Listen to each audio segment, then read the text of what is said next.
या इस केस के बारे में जानना चाहते हैं और दुनिया को बताना चाहते हैं, अपनी एथिक जो उनकी है उसको मद्देनजर रखते हैं, उनके वकील से बात करें, तो तब अच्छा लगेगा। ऐसा नहीं है कि आप एपी सिंह के मुंह में माइक घुसेड़े और फिर जो बोलता रहे वो बोलता रहे, ये मुनासिब तरीका नहीं है। और इस तरह आज मुझे लगता है कि धोखा दिया गया गुलाम हैदर को, इस तरह सीमा को साथ बिठा के, ये मुनासिब नहीं था। नहीं, आज का वो वीडियो देखना, रियल में आपको लगेगा ये पहला स्टेप है ना, तो जैसे ना बच्चे नहीं भेजने का रास्ता ढूंढ रहे हैं, लेकिन इनकी चलेगी नहीं, इनकी कहीं नहीं चलेगी। बच्चे तो वहां से अलग करके ले जाए जाएंगे, उनको पूछा जाएगा, काउंसिलिंग होगी, एनजीओ रहेगा, सब कुछ पड़ेगा बीच में, वो सब उनको पता होगा। मोमिन मलिक को वो दोनों देश के कानून पढ़ेंगे, फिर हमारा सिंगल सिटीजनशिप पढ़ेंगे, इनको सरेंडर करने पाकिस्तान जाना पड़ेगा, बच्चों को सब कुछ आएगा इसमें। इनकी स्कूलिंग नहीं होगी, आरटी का भी डालेंगे, यूनिसेफ तक बात जाएगी, सब जाएगी, भले थोड़ा लंबा जाएगा लेकिन केस कंप्लीट जाएगा। सबसे पहले बात जो की है ना मोमिन मलिक साहब ने, वो ये की है कि हमें बच्चों की सेहत और बच्चों की हेल्थ को देखना है, और उसके लिए मैं सबसे पहले जो है वो कोर्ट से ऑर्डर लूंगा कि एटलीस्ट इनका टेस्ट होगा और हमें पता चलेगा कि इनको प्रॉपर डाइट मिल रही है, ये प्रॉपरली नरिशमेंट हो रही है कि नहीं हो रही, because it is one of the most बहुत इंपॉर्टेंट है। हाँ, it's not about only the physical health, it is also about the mental health, because बच्चे अगर प्रेशर में है, देयर नर्वस प्रॉब्लम तो नहीं है, उनको कोई साइकोलॉजिकल इफेक्ट तो नहीं है, बिकॉज एक नए धर्म में, एक नए मुल्क में, एक नई तरह से जिंदगी गुजारना बच्चों के लिए एक बहुत चेंज होता है। इवन हम लोग जब पाकिस्तान जाते हैं यहाँ से वेकेशंस पर, तो हमें कुछ टाइम लगता है वहां पर एडजस्ट होने में, वहां के पानी के साथ, वहां के आबो हवा के साथ, वहां की एटमॉस्फेयर के साथ, because there is a big difference. So that is why उनका ये सब कुछ होना बहुत जरूरी है, इन चीज को अंडरस्टैंड करना। तो ये पहली बात उन्होंने की है बच्चों के हवाले से कि मैं सबसे पहले ये काम करूंगा, और जो हॉस्पिटल में जाके उनका ये सारा चेकअप होगा और मुझे अंदाजा होगा, और हैदर भाई भी इस हवाले से काफी ज्यादा प्रिकॉशन है, उनको भी इस हवाले से काफी ज्यादा तशवीश है कि क्या ये मामला ठीक है या गलत है या क्या हो रहा है। देखिए बच्चे तो अपने स्कूल से तो मतलब गए इतने कंफ्यूजन में वो चल रहे हैं सर, कंफ्यूजन किया जा रहा है कि उनको होना, उनके साथ हो क्या रहा है। रोज कभी कोई पूजा हो जा रही है, कभी कुछ हो रहा है, कभी कुछ हो रहा है, कंफ्यूज हो रहे हैं वो लोग, खुद ही उनको नहीं मालूम कि उनके साथ हो क्या रहा है, किस दिशा में जा रहे, क्या होना है, कुछ नहीं मालूम है। तो जब ये नॉर्मल सब चीजें होंगी, तब भी वो करीब 6 से 8 महीने उनको बहुत मतलब अगेन वो ट्रॉमा कंफ्यूजन में ही रहेंगे कि अब हम पाकिस्तान में आ गए, ये वहां मेरे साथ ये हो रहा था, अब ये यहाँ ये हो रहा है, अब्बू ये कह रहे हैं, अब ये करो, अब हमें इनको अब्बू कहना है, इनको चचा कहना है, ये बड़ा कंफ्यूजन हो जाएगा, बहुत कंफ्यूजन है। अभी तक देखो नीता मैम और शायद में जो भी फैसल भाई, अभी तक शब्दों का खेल था, सुनो, शब्दों का खेल था, अभी तक कलम का खेल अब आएगा। Actions speak louder than words, अभी एक्शन बोलेगा, अभी तक शब्द बोले थे। सीमा ने बहुत मुंह से बोल दिया, एपी सिंह ने भी उसके बाद में बहुत सारी बातें बोल दी, नेत्रपाल ने बोल दी, सचिन ने बोल दी, अब जो आएगा वो एक्शन आएगा। अब तुम एक्शन करो, देखे कितना एक्शन कर पाते तुम। और कोई प्रोफेशनल लॉयर होगा ना, कोई भी प्रोफेशनल लॉयर जिसको अपने प्रोफेशन को कभी भी वो नहीं बताना है, वो कभी भी सीमा का केस नहीं लेगा। एक ट्रेसपासर का केस कोई नहीं ले सकता है, और इसका केस कभी अंदर कोर्ट में जारी होता है, पता नहीं बेल किस वकील ने करवाई, कैसे करवाई, वो तो हमारे दिमाग के बाहर की बात है, बाकी ट्रेसपासर की बेल नहीं होती है कभी भी।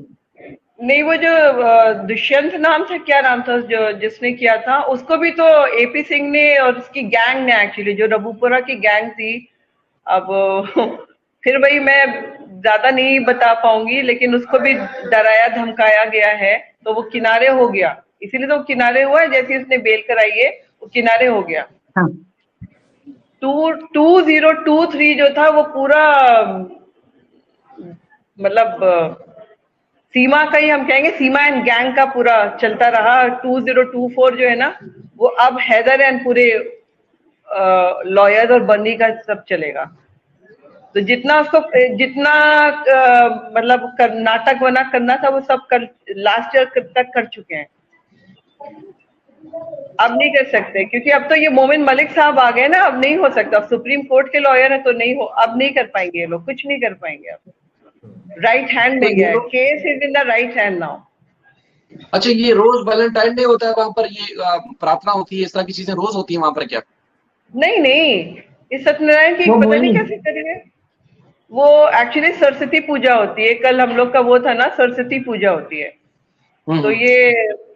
ये तो सब एक नाटक है, सब शाहिद भाई सब नाटक। उस रघुपुरा में कभी कोई करता भी नहीं होगा, सिर्फ दिखावा था। मेरे ख्याल से लास्ट एपिसोड होगा उनका। एपी सिंह का लास्ट एपिसोड आता है ना, एक लास्ट रिले, वो लास्ट रिले था कल का। सरस्वती तो ज्ञान और पढ़ाई की पूजा होती है ना। अपने बच्चे जो पढ़ते तो पेन कॉपी के अंदर रख के सर पे रखते ताकि इनको विद्या आवे, इनको ज्ञान आए, इसके लिए। जब इसके बच्चे स्कूल ही नहीं जाते हैं तो तू सरस्वती पूजा क्या और कर रही है? नहीं, और कविता मैम पंडित जी पूजा क्या करा रहे थे? मुझे तो लग रहा शादी करा रहे थे वो। ये कौन सी हाँ, पूजा थी, मुझे तो कुछ समझ में नहीं आया थी, क्या पूजा का सर पैर नहीं सरस्वती समझ में पूजा आया। तो मुझे हमारे पूजा का बच्चों के सर लिए पैर होती नहीं है, समझ जैसे में ना आया। गुरु शिष्य के बीच में होता है, टीचर और स्टूडेंट के बीच में, हाँ, कि स्टूडेंट्स को ऐसा बोलते हैं ये ना, तो जैसे पति ना पत्नी का कुछ गीता करा लेके रहे थे, ये तकिए तो के कुछ साथ समझ सो में नहीं उठी। आया। पंडित भी बैला था, कुछ पंडित भी आई हुई फ्रॉडिया, पंडित भी फ्रॉडिया था, एपी सिंह की तरह। उस अलग बेचारे से को किताब जो भी होती है। मिले है ना, फ्राडिये ही मिले हैं। बहुत बोलते हैं आप, बहुत बोलते हैं फैसल मैं जी। माइक बंद कर रहा हूँ। नहीं नहीं, उसको कभी जिंदगी में कोई चीज सच्ची नहीं मिली सर। लेकिन एक बात है, अब लाइफ में खुशी क्यों आ रही है? पहले हम बहुत मायूस रहते थे, लाइफ में खुशी है कि अभी अभी मोमिन मलिक सर पे स्टेप उठाएंगे और काम होगा। ये खुशी ये है हमको। नहीं, पहले मैं ट्रैक बहुत पे नहीं खुश थे हूँ, वो। देखिए मैं बहुत खुश हूँ, मैं सही बताऊं, मैं बहुत खुश हूँ। मैं मेंटली बहुत ही मस्त अपने काम में लगी हुई हूँ। नहीं तो मुझे बड़ी टेंशन होती। मैंने कहा अच्छा वो लखनऊ छोड़ा, लखनऊ छोड़ो, आप ये लोग, काम अच्छा हुआ। बड़ी मनुष्यत मैं थी बताऊं, लखनऊ में, चलो मैं निकल आई। जिस जिस जिस जिस तकलीफ, जिस मुश्किल हालात में मैं था 2-3 दिन पहले, मेरा निकल के कोई हो, ऐसे बीच में लटका हुआ था, बीच में आप सोच भी नहीं सकते, किसी से बिगाड़ भी नहीं सकते। यानी कि इसको भी हौसला देना है, दूसरों से भी रिक्वेस्ट करनी है, ये टाइम मैनेज करना है, ये करना है, वो करना है, आप लोग सोच भी नहीं सकते।